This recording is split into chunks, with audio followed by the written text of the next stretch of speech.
What is up YouTubers? Magandang araw mga ka-DIY. Alex O na naman nagbabalik para sa ating panibagong video. Sa video natin ito ay papakita ko naman sa inyo yung ating car audio system. Itetest natin sa ating mga speakers. At bago tayo magpatuloy sa mga bago pa lang sa ating channel, huwag nyo guys kalimutan mag-subscribe.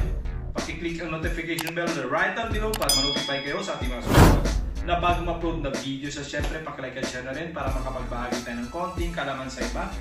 I guess marunong yung video na ito hanggang sa huli at magkakaroon tayo ng sound test. Okay guys, let's go!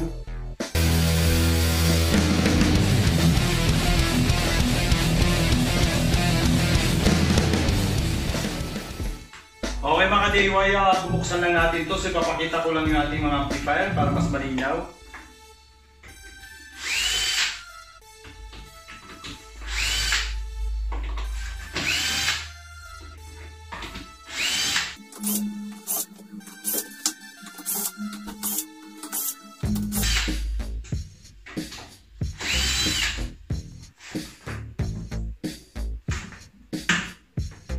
Okay guys, so pagpapatuloy natin yung video, so paliwanag ko lang na mabilisan ang ating mga amplifier or car amplifiers. Okay guys, sa baba meron tayong X12 MRV F720 4 channel. Ayan, so nakalagay 4,000 watts. So ibig sabihin, hindi makatotohanan or hindi rated ng 4,000 watts para dito. Ayan guys, so nabili ko siya sa halagang 4,000 plus 4,700. Mga ganun. So hindi ko na sure, basta walang 5K, so hindi umabot. Pagdating sa ating Pioneer, meron tayong 760 watts. Ayan, 4 channel model GM Dash A6600. Ang halaga nito ay nasa 5 plus noon pa. Ayan guys, so nagamit ko rito sa sasakyan. So kinuha ko lang para may dagdag ko rito. At pagdating naman sa taas, ating mono amp model CXA 1800.1. So ibig sabihin mono. Ayan, 1800 RMS. So ito rated ito. Guys, so napili ko siya ng second hand sa Facebook. Ayan, so may nagbenta dyan sa malapit na store or tattoo store. Ayan, so sinamantala ko na dahil sa napakababa ang kanyang benta. Nakalam ko sa online ito or pagbago ay nasa 25K. So nabili ko lamang siya ng mga 10K, so malaking discount. So pagdating naman dito, naka-bridge tayo dito. Ayan, bridge. Okay. Bridge, pagdating dito, bridge din. Ayan, para mas lumakas. Dito tayo kukonect na mid-bass. Dito mid-high. Dating sub dito natin i-connect. Ayan, at pagdating naman dito sa kanyang switches. Ayan. Okay, bawat amplifier may switch. At syempre dagdag tayo ng voltmeter para makita natin yung voltahe ng ating power supply. Okay. So nilagyan natin ito para mas safe ang wirings. Lalo na kung may mga bata. Ayan, at ang switch niya nandito. Ayan. Itong natap ko sa baba, tatlong amplifier din. So isa, dalawa, tatlo. Ito yung mono sa taas para nila. So meron tayong light switch or LED light. Ayan, meron tayong reserve na isa at ang power. Ayan, power para sa lahat. Pagdating sa side, meron tayong saucepan. Ayan, 80mm. Pagdating sa kabila, meron din. Ayan, pasta ng init. kapag nagpapatugtog tayo ng malakas. At syempre, kailangan natin ng air intake or butas sa ilalim. Ayan, so meron tayong dalawa sa baba or apat. Ayan, pakita ko lang. Ayun. Ito, meron tayong apat dito. Ayan. So, dalawa. Yung isa na medyo natakpan ng amplifier. Ayun. Ayan. At ang sa side naman ito. Ayan, exhaust fan niya. Ayan. So, pakita ko naman yung likod.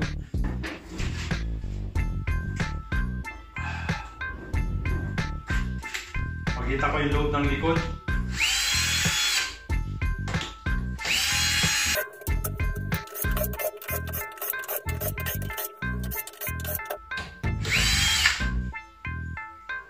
Ginamitan natin siya ng acrylic comfort at may mga terminal tayo dito. Ayan, ito yung Pioneer natin, terminal. Ito yung ating X12 sa gitna at ating subwoofer. Ayan, so naglagay tayo ng dalawa in case sa dalawang sub ang ating gagamitin. So wala tayong problema sa mga terminal. Ayan, at siyempre lagyan natin ang exhaust fan. Ayan, at papansin nyo may butas dito tatlo para sa air intake. At ito naman ang air out or exhaust. Ayan, pagdating sa baba meron ding dalawa. Dito yung input natin. Ayan, so naglabas na ako dito ng RCA input para sa kanyang signal. So ngayon buksan natin, tignan natin yung loob.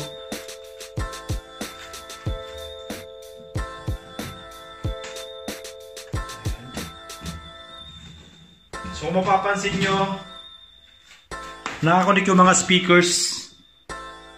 Ayan, galing sa terminal papunta sa ating dugtungan. Ito. Okay, tanggalin muna natin itong takip. Ayan. So may natin RCA jack para sa ating mga input. Ayan. So gumamit lamang tayo ng Y connector. At ang ating sub. Ayan. So pagdating sa mga speakers, sa ating 4 channel, naka-screw lamang tayo sa mga dugtungan.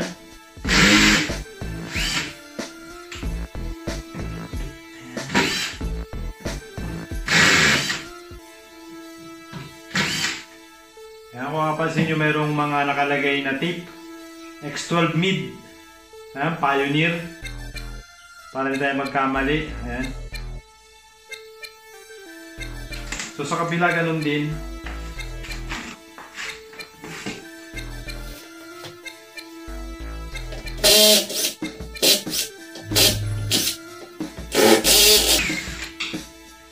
Yun. Okay.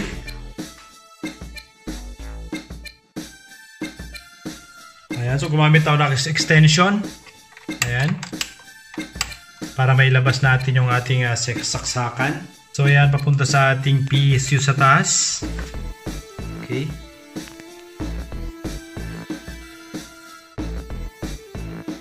Pagdating dito, so meron tayong dugtungan para sa ating mga speakers. Ayan, kung mapansin nyo may Pioneer X12.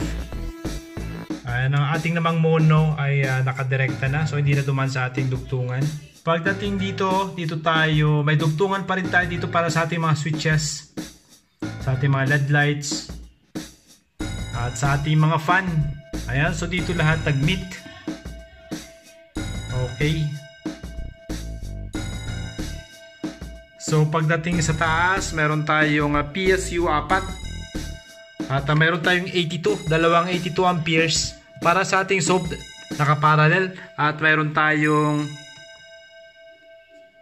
62 amperes para naman sa ating dalawang 4-channel amplifiers na Pioneer at X12. So pagdating dito, nakaparallel ang positive ng dalawa para sa sub at ganun din sa negative nakaparallel. Ayan, galing sa PSU Ayan, ito naman ay papuntang sub amplifier. Ayan, pula, positive. So nakakonect yan sa ating mono. Ayan, nakasuksok yan doon. Meron din sa kabila. Ayan. So ang amperahin natin ay dumoble. So naging 160 plus para sa ating mono amp. Pagdating naman dito may papansin kayong power supply para sa ating mga fan at LED or LED light. Ayan, so adjustable ito. 9 volts to 24 volts pwedeng i-adjust. Ayan, so pagdating sa ating galing sa ating PSU para sa mono amp, meron tayong fuse. Kung di ako nagkakamali, 100 amperes ito. 100. At pagdating naman sa ating dalawang 4-channel amplifier, meron tayong power distribution block. Ayan, so dumaan din sa fuse yan. Ayan. So ito naman yung mga input. Ayan, pinagsama natin. Okay. At ito naman yung sa kabila ng ating mono amp. Ito yung module ng ating LED light. Ayan, ito sa ating left channel, right channel terminal. So dito natin kino-connect ang ating mga speakers. At sa ating sub naman, ayan, sinusuksok lang natin dito. Galing sa ating kicker mono amp. Okay, pagdating dito natin sinusuksok yung ating exhaust fan. 12 volts. Gamit tayo ng RGB na ginagamit sa CPU. Ayan, so mas preferred ko yung mga ganun dahil tahimik. Kaya ng mga 220 volts na fan ay maingay. Okay guys, balik natin.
So ayan, nagkabit na natin ang ating mga speakers. So lahat ay nakasalpak. Sa ating Pioneer, sinalang natin yung ating mid height. Ayan. So ganoon din sa baba, sa gilid. At pagdating naman sa ating X12, ay ilagay natin itong ating instrumental speakers or woofer. At pagdating sa baba, ang ating dalawang DL box na kaparallel. Ayan. Kung kapable naman ang ating mono amp. So meron tayong 4 ohms lang. So okay yan. So pakita ko lang sa inyo yung likod natin kapag naka-on yung LED.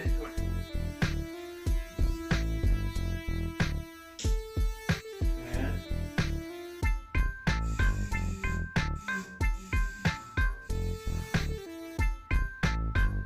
Ayan. So dito nilalabas yung hangin. Dito na pumapasok.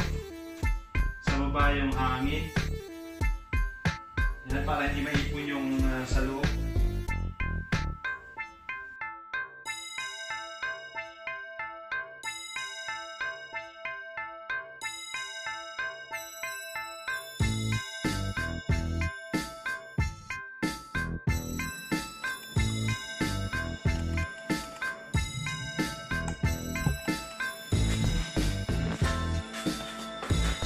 So okay na, set up na natin lahat. Ayan, so lahat ng speakers natin ay gumagana. Okay, para sa ating X12 ay itong dalawa. Ayan, ating instrumental na D12. At sa ating Pioneer naman itong gilid. Ayan. At pagdating naman sa ating kicker, mono amp, itong dalawang BL box. Okay. At gagamit tayo ng ating Bluetooth receiver para maging wireless ang ating player. Ayan. At ang ating mixer. So dito tayo control ng volume. So nakakonect tayo sa input sa likod. Ayan. Papunta sa output ng ating mini mixer. At ito naman nakakonect sa Bluetooth dito. Okay, meron tayong Ugreen Bluetooth version 4.2. Ayan, so depende yan sa version ng player nyo. Dapat match. Ayan, para maging connect sila sa isa't isa. So, pakita natin. Ayan, current audio output device sa Ugreen. Ayan. Okay. So sound test tayo. So may iba naman tayo sa slow naman. Ayan.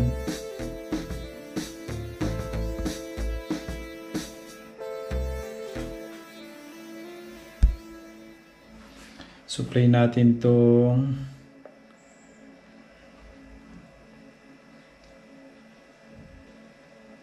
ayan. So natin tong ating okay. So pag on natin, sasabay yung ating voltmeter at ating mga LED light. So exhaust fan di gumagana. So pag on natin tong pangatlo ay iikot ang ating exhaust fan. Ayan. So ganun din sa likod. Umikot din. At itong ating tatlong amplifier. So pagaganahin natin lahat. Ayan. X12 Pioneer Kicker. Ayan. Okay. So kung mapapansin nyo, iba-iba yung brand ng ating amplifier sa kadahilan ng matagal or hindi minsanan ang pagbili. So taon ng pagitan ng bawat isa. Ayan. So play natin ito. Ulitin natin. Sana di tayo maka-copyright.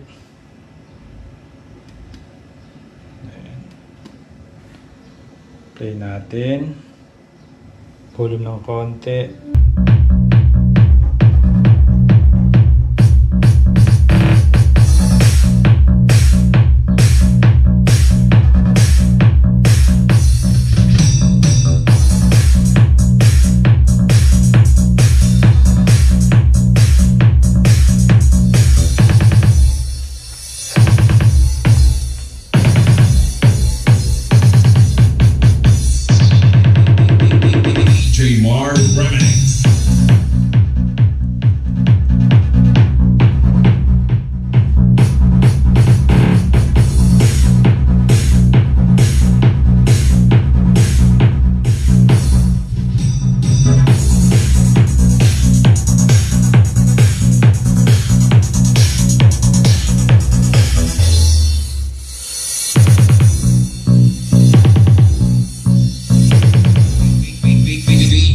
Remix.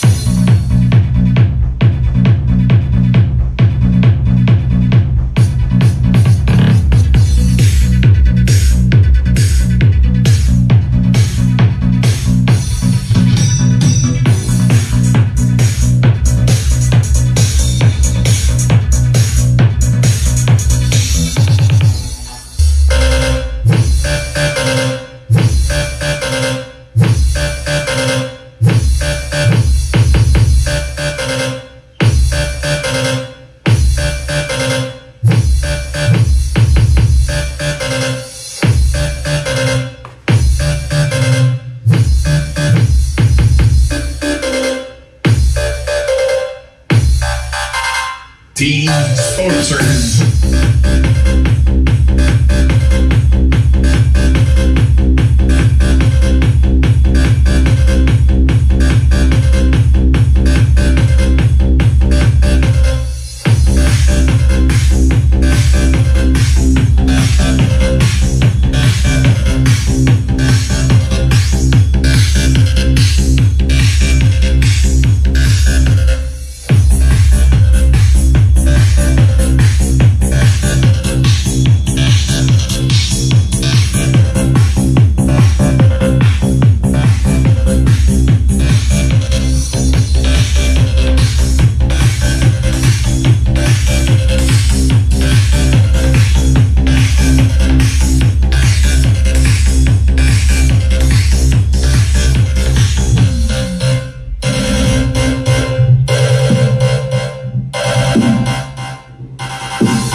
Okay guys, dito na nagtatapos ang ating video. So maraming salamat sa mga nanood hanggang sa huli.